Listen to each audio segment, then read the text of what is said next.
New online ID থেকে একজন প্রশ্ন করেছেন, স্যার, এআই এর মাধ্যমে ছবি বানালে কি গুনাহ হবে? এআই মানে হচ্ছে আর্টিফিশিয়াল ইন্টেলিজেন্স, যেটাকে আরবিতে বলা হয় আদ-যাকা আল-ইসতিনাই। আদ-যাকা আল-ইসতিনাই। আচ্ছা, মূল উত্তরের আগে আমরা একটু দেখি ছবি আঁকা এবং ছবি তৈরি করার বিধানটা কি। আচ্ছা, ছবিটা হতে পারে কোনো মানুষের, প্রাণীর, কোনো পাখির কিংবা পশুর, অথবা হতে পারে কোনো গাছপালা, জায়গা, ধানক্ষেত বা কোনো ন্যাচারাল দৃশ্যের। তো যদি প্রাণী না হয়, মানুষ না হয়, বরং সেটা কোনো ন্যাচারাল জিনিস হয়, এমনকি উদ্ভিদ হয়, যদিও বলা হয় উদ্ভিদের প্রাণ আছে, বাট উদ্ভিদ প্রাণী নয়, এটা নিশ্চিত। ফলে যেগুলো প্রাণী নয় সেগুলোর ছবি আঁকতে কোনো অসুবিধা নেই। টেবিল, চেয়ার, বাড়ি, ঘর ইত্যাদি, এগুলোর ছবি আঁকতে কোনো অসুবিধা নেই। আর যদি প্রাণী হয়, মানুষ অথবা অন্য যে কোনো প্রাণী, পাখি অথবা পশু, সেগুলোর পূর্ণাঙ্গ ছবি এবং অবয়ব অঙ্কন করা, অথবা সেগুলো তৈলচিত্র কিংবা জলচিত্রের মাধ্যমে সেগুলোকে উদ্ভাসিত করা, কিংবা স্কাল্পচার তৈরির মাধ্যমে পাহাড়ে খোদাই করা, বাড়িতে খোদাই করা, কিংবা আলাদা পাথর দিয়ে মূর্তির মতো করে তৈরি করা, এগুলো সম্পূর্ণ হারাম। এগুলো সম্পূর্ণ হারাম।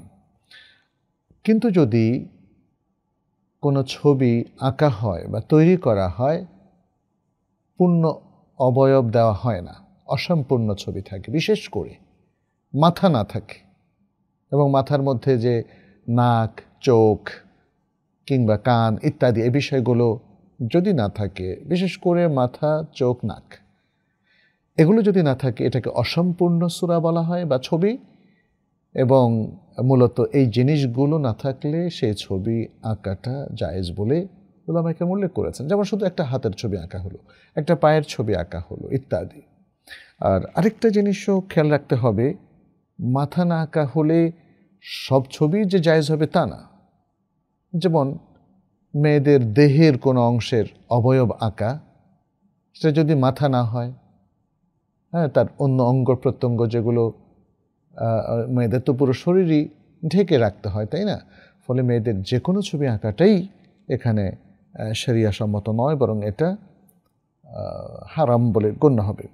দলিল কি? দলিল হচ্ছে বুখারী মুসলিমের সে বিখ্যাত হাদিস, যেটিতে নবী সাল্লাল্লাহু আলাইহি ওয়াসাল্লাম বলেছেন, ইন্নাল্লাযীনা ইয়াসনাউনা হাযিহি সূরা, ইন্নাল্লাযীনা ইয়াসনাউনা হাযিহি সূরা ইউআযাবুনা ইয়াওমাল কিয়ামাহ ইউকালু লাহুম আহইউ মা খালাকতুম।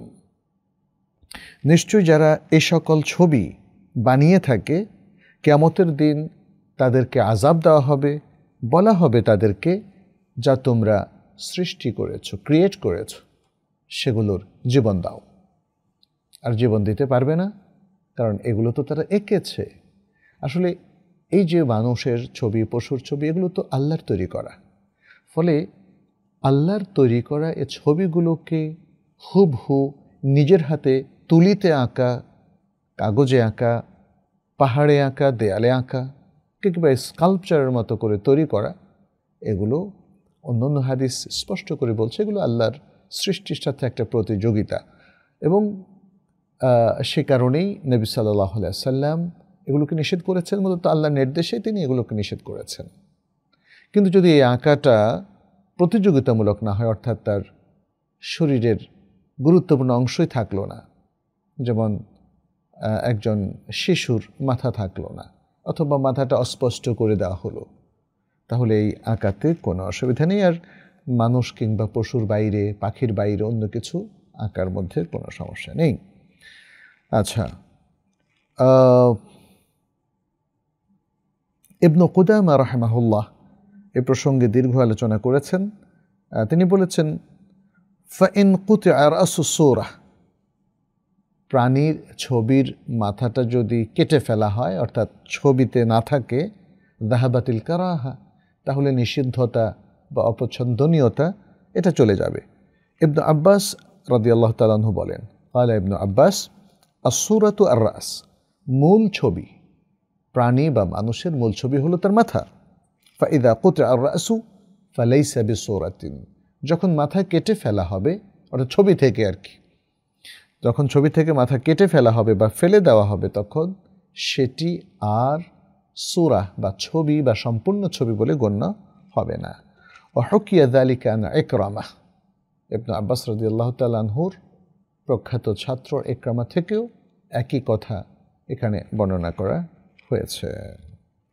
আচ্ছা, এরপরে দ্বিতীয় আরেকটি বিষয়, আমরা ইন্টারনেটে যে ছবিগুলো দেখছি, মানুষের ছবি যেগুলো ডিজিটাল ক্যামেরায় ধারণ করা হয়, অরিজিনাল ছবি, অরিজিনাল ইমেজ, এই ছবিগুলো কোনো সমস্যা নেই যতক্ষণ পর্যন্ত সেগুলো ডিজিটাল ক্যামেরার মধ্যে থাকে বা ইন্টারনেটে অথবা অনলাইনে থাকে।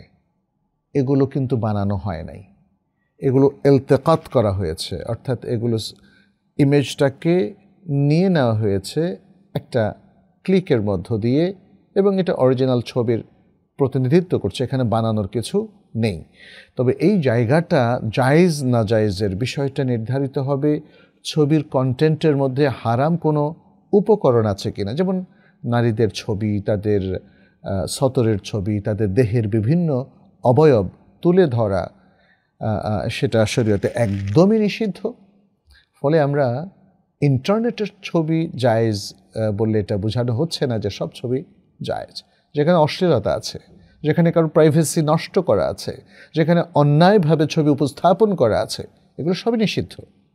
আর এর বাইরে যে ছবিগুলোর মধ্যে কোনো অন্যায় নেই, কারো অধিকার ক্ষুণ্ণ করা নেই, কোনো অশ্লীলতা উপস্থাপন করা নেই, এবং নারী দেহকে বা দেহের কোনো অংশকে উপস্থাপন করা নেই, প্রকাশ করা নেই, তাহলে সেগুলো মুবাহ বলে গণ্য হবে, সেগুলো মুবাহ বলে গণ্য হবে। এবং এই ছবিগুলো যদি প্রিন্ট করা না হয় তাহলে সমস্যা নেই। আচ্ছা, এখন প্রিন্ট করার বিষয়টা আসলে কখনো জরুরি হয়ে যেতে পারে। হ্যাঁ, যেমন কোনো ছবি হয়তো পাসপোর্টের জন্যে বা সংবাদপত্রের জন্যে সেগুলো জরুরি হতে পারে, কিন্তু অনেক ছবি আমরা দেখি সংবাদপত্র জরুরি না। যেমন আমরা দেখি খেলার ছবিগুলো কিংবা অনেক সময় নাটকের জগতের ছবিগুলো, সেগুলো কিন্তু শরিয়া লঙ্ঘন বলেই গণ্য হবে। আচ্ছা, এখন আসি আসল উত্তরে, সেটি হচ্ছে এআই দিয়ে ছবি বানানোর বিধানটা কি। এআই দিয়ে একটা ছেলের ছবি বানানো হলো, একটা মেয়ের ছবি বানানো হলো, একটা পুরুষের ছবি বানানো হলো ইত্যাদি, অথবা একটা গরুর ছবি বানানো হলো, অন্য কোনো পশু পাখির ছবি বানানো হলো। এর বিধানটা কি? এর বিধানটা হচ্ছে আসলে তুলিতে আঁকা ছবির যে বিধান, এআই দিয়ে ছবি বানানো সে বিধান। কারণ এআই দিয়ে তো নিজের মনের মাধুরী মিশিয়ে এই ছবিটা বানানো হচ্ছে, এটা তো আসলে মূলত বাস্তব ছবি নয়। ডিজিটাল ক্যামেরায় আমরা যেমন বসে আছি এখানে, আমাদের যে ছবিটা, ইমেজটাকে সংরক্ষণ করা হলো, ইলতিকাত করা হলো, গ্রহণ করা হলো ক্লিকের মাধ্যমে। এআই কিন্তু সেই ছবি বানাচ্ছে না, এআই নিজের থেকেই একটা অবয়ব তৈরি করে ছবি বানাচ্ছে, যেভাবে চিত্রকর তুলি দিয়ে, তৈলচিত্র কিংবা জলচিত্র দিয়ে তিনি বা জলের তুলি দিয়ে তিনি ছবি বানান। ফলে এআইয়ের ছবিটা সেই বিধানের মধ্যেই গণ্য হবে। এবং এখানে আমরা বলবো, এআই যদি সে ছবি বানায় যেটা পূর্ণাঙ্গ, ছেলে বা মেয়ে বা কোনো পশু পাখির পূর্ণাঙ্গ ছবি, তাহলে সেটা নিষিদ্ধ এবং হারাম ছবির মধ্যে গণ্য হবে। আর যদি সেটা যেমন চিত্রকর যে ছবিটা, যেমন মাথা ছাড়া অথবা মাথাটাকে বুঝে দিয়েছেন, অস্পষ্ট করে দিয়েছেন, তার চেহারাটা কিছুই বোঝা যাচ্ছে না, তাহলে সেই ধরনের অস্পষ্ট ছবি এআই দিয়ে তৈরি করতে কোনো অসুবিধা নেই, যেমন তুলি দিয়েও আঁকতে কোনো অসুবিধা নেই।